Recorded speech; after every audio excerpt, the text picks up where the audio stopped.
welcome back to the channel. I'm glad you're here. Are y'all ready for this video? Because if you or you know someone that's ready to start showing up unapologetically wearing their natural hair, and I mean unapologetically, okay? We're not letting a single soul come between you and your natural hair, unless it's me, because I'm quite literally your personal hype woman, and I will be there every step of the way to make sure that you continue to embrace your natural hair, even on your worst days, even on the days that you're beating yourself up. I'm gonna be there to lift you right back up. You know why? Because you and your natural hair were born to shine. You and your natural hair, not a mistake. You and your natural hair, untouchable, irreplaceable, can't be replicated, can't be duplicated, because you are unique. Yeah, I said it.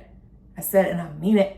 I just need you to see it. I really do. Because no one is you. No one can be you. No one ever will be you. That is your power. Starting strong with number one, please be careful about who you ask. When you ask someone what they think that you should do with your natural hair, please be very careful and be aware, right? So other people's opinions are not meant to matter. They never matter, okay? Opinions have nothing to do with you, because you're going to be too busy standing strong in your value and knowing who you are to be worried about someone else's opinions, okay? But starting your natural hair journey, or if you're on a journey of learning to love your natural hair still, it's a delicate, vulnerable journey. And when you're in a vulnerable state, you are prone to letting words impact you. I know I am. We're only human. We are only human. And I do allow myself a little pity party, okay? You need to allow yourself the space to be honest, open, frustrated, and vulnerable, especially when it comes to your natural hair. I like to say, just don't live there. You know what I'm saying? Like, it's not giving long-term rental. It's giving very much like weekend getaway at an Airbnb. So allow yourself to feel the feels for that little bit of time and then keep it pushing. But when it comes to asking people, especially if you're looking for encouragement or you're just needing some like inspiration, be very careful about who you're talking to, because a lot of the times there's going to be people who do not agree with wearing your hair out, or they don't feel like it's going to look good, or there has to be all these rules and regulations and parameters in order for you to wear your natural hair out that they think would make it look most presentable. You know, there's going to be opinions and things from other people and projections of people who don't want to wear their natural hair out. So they're going to project onto you in hopes that you won't wear your natural hair out. So there's too many risks, right? When it comes to just approaching anyone, you know, just asking anyone their opinion. Be very specific and very intentional about who you talk to, and make sure that whoever you're speaking to is going to allow that safe, open space for you to be vulnerable about your natural hair, because it is very much a delicate journey. So I just want you to be aware, because when you're in a space like this, opinions and all of these other voices coming in, they can weigh you down sometimes, and it's understandable. So I just want you to be careful about who you talk to when it comes to embracing your natural hair. And I want to tell people too, this is for people that encourage other people to wear their natural hair. Delivery matters. And just because you're feeling good about your natural hair journey doesn't mean that that other person has to magically start feeling good about theirs. And it also doesn't mean that they hate themselves if they don't wear their natural hair out.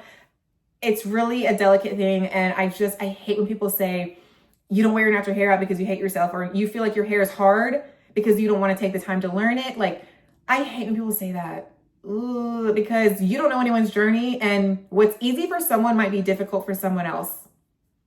So delivery really matters. And I feel like you've got to be so careful about how you approach someone, you know, about talking about their natural hair. It is a sacred thing. Number two, we have got to let go of the idea that there's some kind of rule in order to wear your natural hair. It doesn't have to look super defined. It doesn't have to be super defined. It doesn't have to be frizz free. Your edges do not have to be laid. Your hair does not have to lay down. Your hair can very much poof, puff, fluff, and all the above, and it still be professional, still be acceptable, still be beautiful. I personally love fluffy poofiness. I think it looks absolutely stunning. I think it's character. I think it adds character.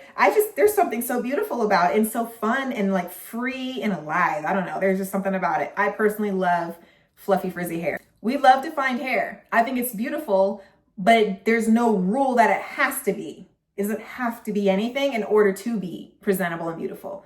I just need you to understand that.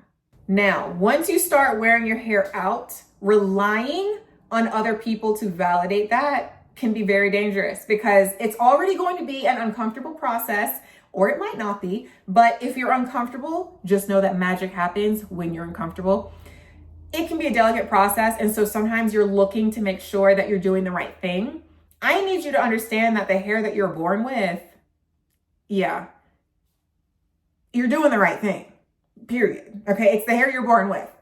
But you need to stand strong and firm and trust yourself when it comes to this journey without needing any other person's validation to start wearing your natural hair out. What you need to do is start wearing it out, right? So when you go out, whether you have to put on headphones or maybe you have to do something to kind of distract yourself a little bit while you're out and about, that's okay.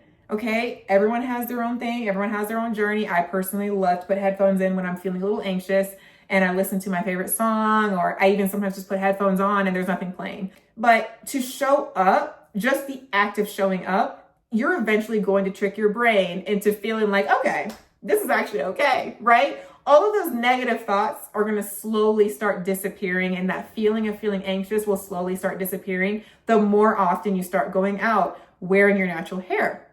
You cannot worry about asking someone if this is okay. You cannot worry about waiting on someone to validate you and say, yep, you're doing the right thing. Because at the end of the day, the only person that has full control of being able to take anything away from you is you. You have to remind yourself that no one is you. That is your power.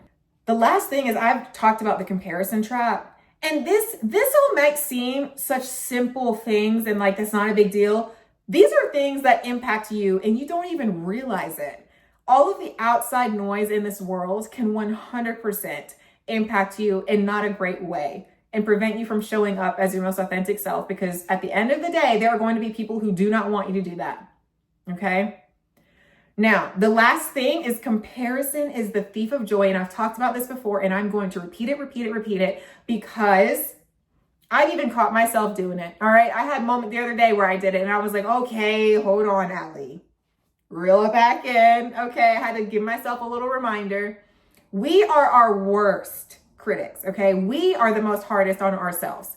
No one else can be hardest on ourselves. We are the hardest on ourselves. So I want you to understand, comparison is the thief of joy, and it will 100% take away everything that you've worked for. You have to have the ability to look at someone else, acknowledge what someone else has going on, and then realize that what they have going on has nothing to do with you, and that what you have to bring to the table is way more than enough. It's magic. Everyone has something beautiful to bring to the table, but the only person that can take that away from you is you. You have the full power. You need to see your worth, your value, your beauty, and what you carry, and your uniqueness. Everyone has something to bring to the table. No one is you. That is your power. I will repeat that. Your hair is not long enough. You don't have the right texture. Your hair doesn't do that. It doesn't do that. It's not ever going to do that. My hair can never do that. Says who? Social media? Says who? Huh? You. Only you. You are responsible. You are responsible. You are responsible to show up and to show out and to shine that bright light of yours. You have got to stop dimming it, and stop dimming it for the comfort of others. Let people be uncomfortable. It is not your responsibility. Okay? And I've talked about this before, but I'm going to remind everyone just how unique you are. No one is you. No one can ever be you. No one has your hair that is on your head. They could look similar. Their texture could look similar, but no one's ever going to have your hair. Do something fun with it. You know, it's like play around. It's not childish. Put some butterflies in it. Put some flowers in it. Do something fun. Whatever your heart wants to do. You want to do something that you're doubting is going to be professional out there in the real world, do it. I guarantee you're going to make someone's day. Have fun with your hair journey. I look back at my big chop journey, and I just posted a video of like my hair at the tapered fro. It was a very small tapered fro, and it grew back out, and I've trimmed it in between a little bit, but I had the most fun when my hair was at its shortest. I was picking her out fully. I was shaping her up. I was doing fun shapes, hearts, you know, everything with my hair at different lengths. I embraced my hair at each stage of its life. And it was the best thing I could have ever done. I did not wait for my hair to be a certain way before I started embracing her. I embraced her at every single stage, every single length. I met my hair wherever she was at. I did 3 big chops. I learned something about myself every single time. But that last, third and final one that I did, I had so much fun. I had so much fun. That is truly the key. Name your hair. Build a relationship with your hair. Show your personality through your hair. You know, decorate your hair. Bejewel your hair. You know, do fun styles. But what you're not going to do is doubt yourself, doubt your hair, and doubt your beauty. We're done doing that. We're done doing that. Okay? You just show up and show out. Yeah, because you and your hair, absolutely beautiful. End of story. Anyway, that was on my heart and I wanted to tell you guys, okay? Because you're absolutely stunning. Your hair is stunning. And I know that you have what it takes to show up unapologetically. It does not let anyone make you feel badly about it. You're beautiful. Love you. I'll see you in my next video. Miss you already. Bye.